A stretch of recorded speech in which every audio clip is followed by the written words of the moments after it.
سب سے خوبصورت ترین شہر ہے۔ اسلام آباد کا شمار دنیا کے خوبصورت ترین دارالحکومت میں دوسرے نمبر پر ہوتا ہے۔ ایک پرانی روایات کے مطابق اس شہر کا نام راجشاہی ہوا کرتا تھا۔ دارالحکومت کے نام کے لیے بہت سے لوگوں سے تجویز مانگی گئی تھی، لیکن حیران کن طور پر عارف والا کے ایک اسکول ٹیچر کی تجویز پر اس شہر کا نام اسلام آباد رکھا گیا۔ اس شہر کا آرکیٹیکٹ مشہور یونانی ماہر تعمیرات ایپسٹولو ڈوکسیاڈس کی زیر نگرانی تیار کیا گیا تھا۔ اسلام آباد کی کچھ ایسی جگہیں جو اپنی فن تعمیر اور خوبصورتی کے لحاظ سے اپنی مثال آپ ہیں، جن میں سے چند خوبصورت مقامات میں پاکستان مونومنٹ، لوک ورثہ میوزیم، فیصل مسجد، مارگلہ کی پہاڑیاں، دامن کوہ پارک، راول جھیل، جناح سپر مارکیٹ، شاہ اللہ دتہ میں موجود غاریں، شکر پڑیاں نیشنل پارک، فاطمہ جناح پارک اور جناح اسپورٹس اسٹیڈیم شامل ہیں۔ جدید دارالحکومت راولپنڈی کی لکھڑ شہر مفاہمت کی تشکیل کرتا ہے اور اسے عام طور پر جڑواں شہر بھی کہا جاتا ہے۔ اسلام آباد میں ایک مرطوب آب و ہوا ہے جس میں 5 موسم ہیں۔ موسم سرما نومبر سے فروری تک، موسم بہار مارچ سے اپریل تک، موسم گرما مئی اور جون کا مہینہ، بارش کا موسم مونسون جولائی اور اگست میں، اور موسم خزاں ستمبر اور اکتوبر کا مہینہ ہے۔ اسلام آباد میں ملک کے دوسرے شہروں کے مقابلے جہاں امن و امان کی صورتحال کچھ خاص تسلی بخش نہیں ہے اور نہ ہی جان و مال محفوظ ہے، وہاں بہت بہتر ہے۔ یہاں کے رہائشی حالات بہت اچھے ہیں۔ امید ہے یہ چند معلومات آپ لوگوں کو پسند آئی ہوگی اور آپ کی معلومات میں اضافہ بھی ہوا ہوگا۔ اصغر کی والدہ کا 2 سال پہلے ہارٹ اٹیک سے انتقال ہو گیا تھا۔ آج اصغر کی شادی ہے۔ زاویار اصغر کو بھائی سے کم نہیں سمجھتا تھا۔ وہ بہت کٹھور دل، صاحب کردار، مزاج اور اصول میں پختہ تھا، اس لیے سب اسے بزنس کی دنیا میں بیسٹ کہتے تھے، کچھ اسے اسٹون ہارٹ بھی کہتے تھے۔ اب تو بھی شادی کر لے، اصغر نے مشورہ دیا۔ ہاں ہاں ہاں، شادی اور میں، یہ ناممکن ہے۔ آخر کیوں ناممکن ہے؟ کیونکہ آج تک ایسی کوئی لڑکی پیدا ہی نہیں ہوئی جس سے سید زاویار عالم بخش کو محبت ہو جائے۔ زاویار نے بڑے ہی تکبرانہ انداز میں کہا، میری جان، جس دن تمہیں کسی سے سچی محبت ہو گئی نا، تو پھر صحرا صحرا بھٹکو گے، وہ دن کبھی نہیں آئے گا۔ صحیح کہا تو نے، مجھے بھی یہی لگتا ہے، وہ دن کبھی نہیں آئے گا، کیونکہ محبت کرنے کے لیے دل چاہیے جو تیرے پاس نہیں ہے۔ اصغر نے نفی میں سر ہلایا۔ ہاں ہاں ہاں، تیری باتوں پر میں اتفاق کی رائے رکھتا ہوں۔ میرے سینے میں دل نہیں، پتھر ہے۔ I have a stone heart. Best ہوں میں، ایک درندہ، زاویار نے زوردار کہکا لگایا۔ بارات بڑی دھوم دھام سے نکلی، ہال پہنچی۔ کچھ لڑکیاں باراتیوں کو ویلکم کر کے انہیں پھولوں کے ہار پہنا رہی تھیں۔ ایک لڑکی نے زاویار کے گلے میں پھولوں کا ہار ڈالا۔ زاویار کو اس کی یہ حرکت ناگوار گزری۔ ابھی وہ اس کے غصے کا جوالا مکھی پھٹنے ہی والا تھا کہ اس کی نظر جھیل سی نیلی آنکھوں پر پڑی جس میں کاجل کے گہرے ڈورے پھیلے ہوئے تھے۔ شفاف رنگت، معصوم چہرہ، پیاری سی مسکان دیکھ کر نہ جانے کیوں زاویار کا غصہ جھاگ کی طرح بیٹھ گیا تھا۔ اس کے ہونٹوں پر غیر معمولی سی مسکان نمایاں ہوئی تھی جسے وہ چھپا کر آگے بڑھ گیا تھا۔ ایسا پہلی بار ہوا تھا۔ آج سے پہلے اسے کبھی کسی کے چہرے نے متاثر نہیں کیا تھا۔ جب کبھی زاویار کو غصہ آیا تھا تو کوئی اس کی قہر سے بچ نہیں پایا تھا۔ شادی کی رسومات چل رہی تھیں۔ زاویار ایک سائڈ پر کھڑا کسی سے باتیں کر رہا تھا۔ آبرو، جلدی چلو، دولہا بھائی کے جوتے چھپانے ہیں۔ ارم نے آبرو کے کان میں سرگوشی کی تاکہ کوئی سن نہ سکے۔ ارم دلہن کی چھوٹی بہن تھی، جبکہ آبرو دلہن کی بیسٹ فرینڈ تھی۔ تم چلو، میں آتی ہوں۔ زاویار کو پھولوں کا ہار آبرو نے ہی پہنایا تھا۔ جلدی آ جاؤ، دولہا بھائی کے سارے دوست کافی ہوشیار معلوم ہو رہے ہیں۔ ہم نے عقل مندی سے کام نہ لیا تو ہمیں رسم کے پیسے نہیں ملنے، ارم نے آگاہ کیا۔ آ رہی ہوں نا، میری سلیپر ٹوٹ گئی ہے۔ آبرو سلیپر اپنے ہاتھوں میں تھام کر بولی۔ سلیپر کو مارو گولی، تم جلدی آؤ یار، ویسے بھی تم نے میکسی پہنی ہے، تمہارے پیر نظر نہیں آئیں گے۔ ارم غصے سے سرخ ہو کر بولی۔ آبرو نے اپنی سلیپر وہیں اتاری، پھر بھاگتی ہوئی تیزی سے آگے بڑھی۔ وہ جلد بازی میں دوڑتی ہوئی زاویار کے سینے سے ٹکرائی۔ زاویار کے تو جیسے سینے میں اس وقت موجود پتھر پر ہلچل سی مچی تھی۔ معاف کیجیے گا، یہ کہہ کر وہ آگے بڑھ گئی۔ زاویار کھڑا ساکت وجود کے ساتھ اس کی جاتی ہوئی پشت دیکھتا رہ گیا۔ وہ نہیں سمجھ پا رہا تھا یہ کیسا احساس ہے۔ آبرو کچھ آگے بڑھ کر رکی، پھر پلٹ کر واپس آئی۔ زاویار کھڑا دیکھ رہا تھا، چہرے پر ہلکی سی مسکان نمایاں ہوئی تھی۔ زاویار کی گھڑی میں اس کا دوپٹہ اٹک گیا تھا، اس لیے وہ اپنا دوپٹہ کھینچنے لگی۔ زاویار کا دھیان گیا تو اس نے یکدم ہی اس کا دوپٹہ نکال کر اس کے ہاتھ میں تھما دیا۔ چٹاخ! ابھی وہ کچھ کہتا یا سمجھ پاتا، آبرو نے ایک زوردار تماچا اس کی گال پر جڑ دیا۔ تم جیسے چھچوروں سے بہت اچھی طرح سے واقف ہوں میں، ذرا موقع ملا نہیں کہ تمہاری ٹھگی بازیاں شروع ہو جاتی ہیں۔ اس نے بنا سوچے سمجھے زاویار کو تپڑ مار کر اتنی باتیں سنائی دی تھیں۔ ہال کے سارے مہمان خاموشی سے یہ تماشا دیکھ رہے تھے۔ وہاں موجود ہر شخص جانتا تھا کہ زاویار کس قدر غصے والا ہے۔ آبرو نے انجانے میں شیر کے منہ میں ہاتھ ڈال کر اسے للکارا تھا۔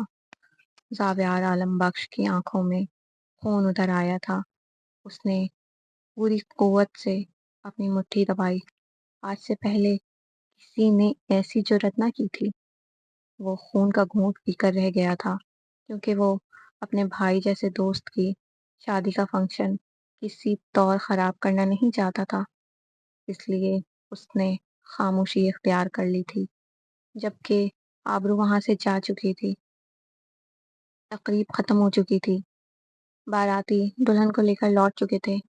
زاویار شدید غصے میں تھا، اس لیے وہ ڈائریکٹ اپنے گھر آ چکا تھا۔ اماں، میں کالج جا رہی ہوں۔ صبح کے 8 بجے آبرو کالج کے لیے تیار کھڑی تھی۔ ناشتہ تو کرتی جاؤ۔ اماں، ناشتے کی وجہ سے میں کلاس کے لیے لیٹ ہو جاؤں گی۔ بیٹا، ناشتہ کر کے جاؤ، بھوکے پیٹ کالج میں پڑھائی کیسے کرو گی؟ پیسے تو نہیں ہے کہ میں تمہیں دے دوں کہ باہر کچھ کھا لینا، گھر کے حالات سے تم اچھی طرح واقف ہو۔ آبرو بنا کچھ کہے ناشتہ کرنے بیٹھ گئی۔ آبرو کا تعلق نیچی اقتصادی طبقہ سے تھا۔ رضیہ بیگم لوگوں کے گھروں میں کام کیا کرتی تھیں، جس سے ان کے گھر کا خرچہ چلتا تھا۔ آبرو بچوں کو ٹیوشن پڑھا کر اپنے کالج کی فیس ادا کیا کرتی تھی۔ آبرو کے والد شفیع صاحب فالج کی وجہ سے ایک ہاتھ اور پاؤں سے معذور تھے۔ وہ گھر کی صحن میں رکھی چارپائی پر لیٹے رہتے تھے۔ آبرو اپنے والدین کی اکلوتی بیٹی تھی۔ وہ بہت پرکشش اور حسن و جمال کا پیکر تھی۔ جھیل سی گہری نیلی آنکھیں، دودھیا شفاف رنگت، معصوم چہرہ، گلاب کی پنکھڑیوں جیسے ہونٹ، نازک وجود، پرستان کی کسی پری سے مشابہت رکھنے والی دوشیزہ تھی۔ گھر سے جب وہ باہر نکلتی تو اکثر آوارہ لڑکے اس کے ساتھ چھیڑخانی کیا کرتے تھے۔ کیونکہ آبرو ایک دلیر لڑکی تھی، اس لیے وہ ان لڑکوں سے ڈرنے کے بجائے انہیں منہ توڑ جواب دیا کرتی تھی۔ وہ اس بات سے اچھی طرح واقف تھی کہ باپ معذور ہے، بھائی کا سہارا نہیں ہے، اسے اکیلے ہی اس دنیا کا مقابلہ کرنا ہے۔ اچھا اماں، اب میں کالج جا رہی ہوں۔ آبرو ناشتے سے فارغ ہو کر گھر سے نکلی۔ ابھی وہ اسٹاپ کے کچھ دور ہی تھی کہ اس کے سامنے ایک وین آ کر رکی۔ کچھ لوگوں نے وین سے باہر نکلے، پھر آبرو کو گھیر لیا۔ سب نے اپنے اپنے چہروں پر ماسک پہنا ہوا تھا۔ دو لوگوں نے آبرو کا ہاتھ پکڑا۔ ابھی وہ اپنے بچاؤ کے لیے کچھ کرتی یا چلاتی، اسے اتنا موقع دیے بغیر ہی ان میں سے ایک نے اسے کلوروفارم والی رومال اس کے منہ پر رکھ کر اسے بے ہوش کر دیا۔ پھر وہ لوگ آبرو کو وین میں بٹھا کر وہاں سے فرار ہو گئے۔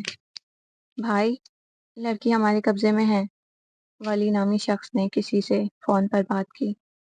ٹھیک ہے، اسے وہیں لے آؤ۔ جو حکم بھائی۔ ولی نے فون بند کیا۔ رضیہ بیگم کام سے لوٹی تو آبرو گھر پہ موجود نہ تھی۔ آبرو کہاں ہے؟ رضیہ بیگم نے شفیع صاحب سے پوچھا۔ وہ کالج سے اب تک گھر نہیں لوٹی ہے، میں جب سے پریشان ہوں، شفیع صاحب نے کہا۔ کہاں چلی گئی؟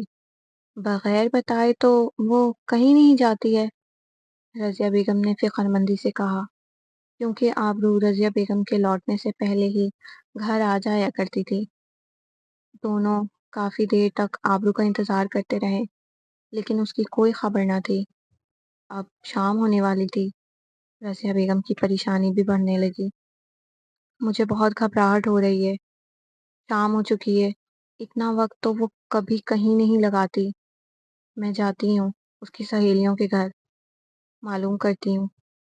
یہ کہہ کر رضیہ بیگم اپنی چادر اوڑھ کر نکل گئیں۔